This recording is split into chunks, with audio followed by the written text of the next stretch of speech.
কাপাসিয়ায় 2 ইটভাটাকে 3 লাখ টাকা জরিমানা। মোবাইল কোর্টে কঠোর অভিযান। কাপাসিয়া গাজীপুর প্রতিনিধি।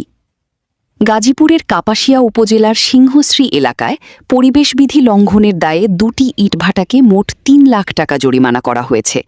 পরিবেশ অধিদপ্তরের সমন্বয়ে পরিচালিত মোবাইল কোর্টের 4-14 ধারা মোতাবেক মেসার্স এবিবি ম্যানুফ্যাকচারিং ইটভাটাকে 2 লক্ষ টাকা এবং মেসার্স ব্রিকফিল্ডকে 1 লক্ষ টাকা জরিমানা আদায় করা হয়। জানা যায়, দীর্ঘদিন ধরে অবৈধভাবে পরিচালিত এসব ইটভাটার বিরুদ্ধে স্থানীয়দের অভিযোগ ছিল।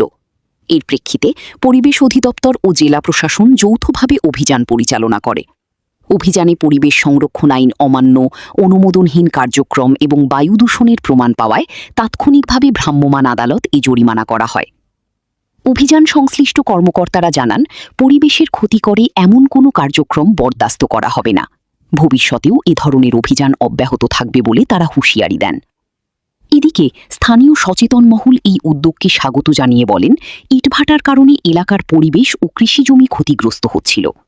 এমন অভিযান নিয়মিত হলে পরিবেশ রক্ষা সম্ভব হবে। মোহাম্মদ হাবিবুর রহমান, কাপাসিয়া, সিংহশ্রী থেকে। লঙ্ঘন করিয়া কোনো ইটভাটা স্থাপন পরিচালনা বা চালু রাখেন, তাহলে তিনি অনধিক 2 বছরের কারাদণ্ড বা 20 লক্ষ টাকা অর্থদণ্ড বা অবৈদণ্ডে দণ্ডিত হইবে। জেলা প্রশাসকের লাইসেন্স দেখান, না হলে আপনার সেই জন্য চাহিত। আমাদের তো ভ্যাট ট্যাক্স সব আপডেট করা আছে। ভ্যাট ট্যাক্স না, আপনাকে আমি স্পষ্ট ধারা 4 পড়িয়েছি, আপনি নিজে বলুন। জেলা প্রশাসকের লাইসেন্স কি ইয়াত আছে? আমি একটু শক্ত অবস্থা নিয়েছিলাম, বলছি আমি ঠিক।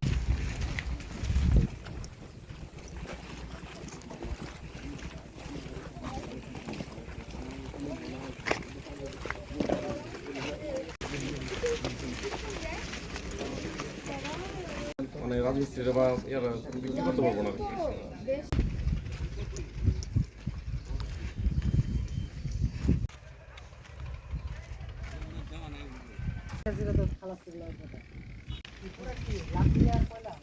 আচ্ছা ঠিক আছে তাহলে ভাই, হ্যাঁ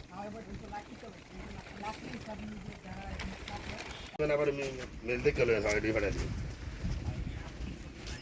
আর কিছু না।